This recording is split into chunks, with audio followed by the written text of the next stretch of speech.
So as I mentioned before, I'm a huge fan of Back to the Future, the whole entire trilogy. Yes, the whole entire trilogy. It's one of the first movies I saw in theater. So when I found out that Mattel was coming out with a hoverboard replica, prop replica, I had to pick it up right away. And I got the exclusive, which means I got a little 6-inch figure of the toy. Pretty much it's a nice little decorative piece, and you can use it for any action figures if you must. So let's put it right back so I don't lose it. I have lots to say about the board, not too many positives, but let's go over kind of the facts on the board itself for what you should know. The dimensions are 28 by 8 by 3. It's assured, and I'm saying that in quotes, by Mattel to glide over most level surfaces. Sounds are taken directly from the movie. Exclusive orders, like I said, get a 6-inch figure of the board. The board comes with a special display stand, and Mattel is selling this for about $120, but it is sold out, so chances are if you're buying it off eBay or somewhere else, you're gonna have to pay a little bit more. So I was really excited when I brought the board home. I couldn't wait to just get into the box and have everything on display. But the second I opened up the box, or I was ready to open up the box, I noticed a whole lot of problems. So here's the one main box that you get. As soon as you open up or you get the packaging for the box, you get the exclusive hoverboard and such like that. Very plain Jane, but it gets you kind of excited about the whole thing. So when you open that up, you get another box. It looks like it comes with the girl from the movie. Well, it doesn't come with the girl. She's just on the packaging and such. Hoverboard by Mattel and such like that, as if it was a real kid's toy. Kind of cool the way it's just kind of going over everything. The thing is, it would have been nice, first of all, if it says doesn't work on water, because, you know, fans love that shit. And at the same time, you have to tear open the box in order to get into it. Why? If you have Hot Toys, you're able to just slide the box open. This, on the other hand, you're kind of screwed. Now, if you get a chance, check out my boy Frankie's video. He kind of does, I think, even a better review of this, but he has like a little tip on how you can get into the box without really screwing it up too badly, or at least being kind of sneaky about it and, you know, making it look cool as a collector. Because when I saw it, I got mad that I didn't think about it first. Now, one problem I had with the toy when I opened it up is I thought it was missing something. I'm searching around going nuts because I'm looking for the handlebars that's supposed to go into the notch over here. For some reason, Mattel didn't think they had to include it. I mean, come on. It came with the freaking movie. That's the way it's supposed to be. It doesn't even have it on the box for some reason. It has the notch, but it doesn't have the handlebars. To me, I think this is just kind of asinine because, again, this is part of the reason what makes the board complete and so cool. I don't know if they're planning on doing something down the line. Probably not. But it looks asinine, and it makes people kind of wonder what the fuck is going on over at Mattel. Personally, I know it probably doesn't seem like a big deal, but it is. You know, because, again, fans wait how many years for something like this? They waited for those Nikes to come out. Now they finally get the hoverboard, and it's just, why? Help a brother out. Alright, so in terms of design for the board, I'll take it off the stand here, which I will get to later. Now, here's what I have to say about the board. It comes with the little pivot, I don't even know what you would call this, pad, Velcro thingy here. Well, pretty much where you would anchor the board with your foot. I don't have a problem with it. Other people had a real big issue with it. Personally, I didn't care. It had some other kind of Velcro and such like that for those, for the Nike sneakers that I was talking about. And of course, the sticker design, which of course they were going to go with. They weren't going to do anything super high tech or anything like that. Personally, I don't really care with this aspect of it. I think it's fine. I don't have beef.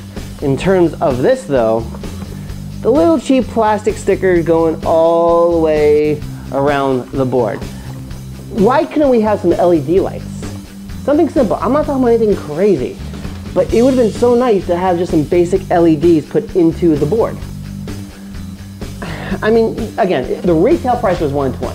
I paid a little bit more, I'm not complaining, but it would have been nice to just have something, how can I say, kind of badass to go along with the board.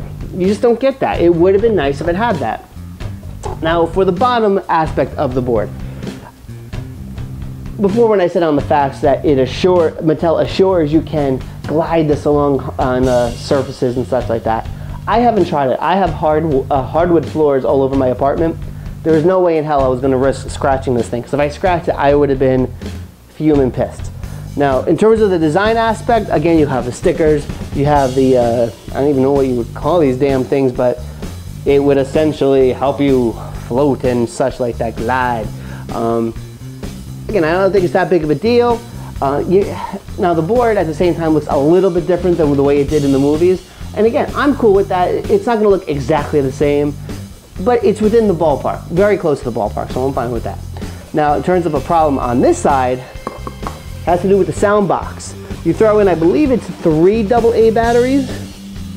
We'll go with 3 AA batteries, and it makes some very boring sound effects of the movie.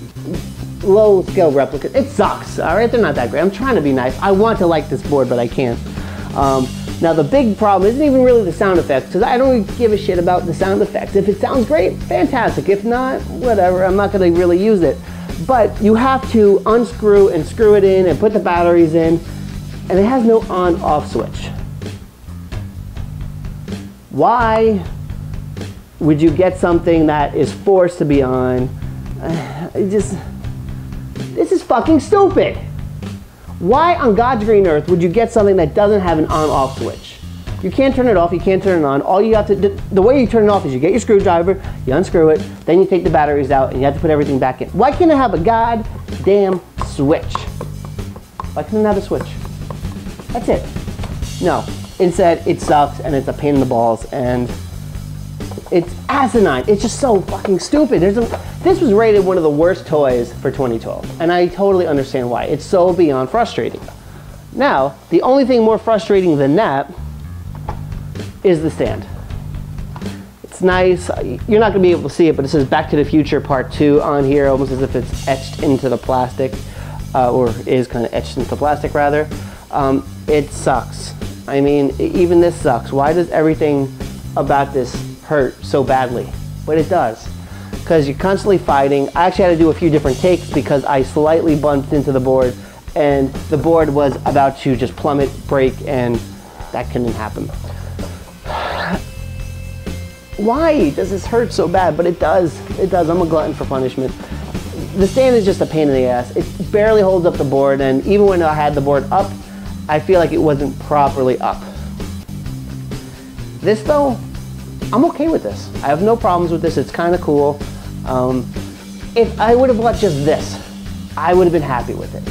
I would have. But no, I'm a sucker and I bought the whole goddamn thing. But let's see if I can get this thing back on without breaking it. See how long this takes, people.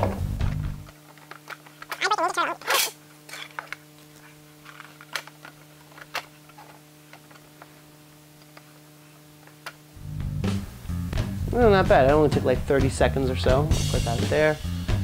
Oh, God. That's gonna fall. Okay, whatever. So, like I said, it's kind of sucked, and I want to like it. I really do. And you may be thinking, you know what, Nick? You're being way too hard on the board. Yes, it's Back to the Future. Yes, it's awesome, and you need to love it, and squish it, and hug it, and kiss it, and pet it, but it sucks. And if you don't believe me, the writer of Back to the Future, Bob Gale, who had just such promise for this board. He loved the board. He was telling everyone to buy the board. He bought, I think it was $1,000 worth of the board. He just released a statement saying, I'm sorry, I take it back. This board sucks.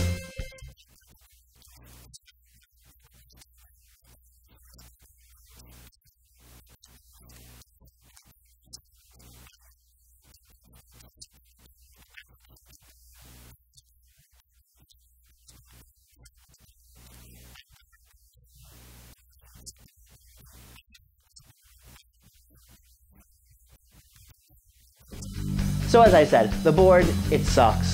It's disappointment, and there's no redeeming qualities of it other than this.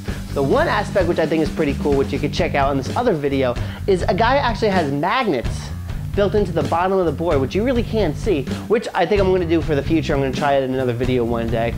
As for now, it looks good where it is, but I do plan on putting magnets in it. Thanks for checking out my review of the hoverboard. Unfortunately, I wish I had nicer things to say about it, but I mean, it is what it is at this point. If you want to get it, try to get it on discount. It's not worth it. Or just buy this little guy. I think that was pretty cool right there and worth it alone. So thanks for checking out my review. The links and the videos and such that I mentioned before, they're going to be down in the description. Check them out if you can. I'm going to have some more videos posted up soon. Thanks so much for checking out. I'm Nick Monte. I'll talk to you later. Bye-bye.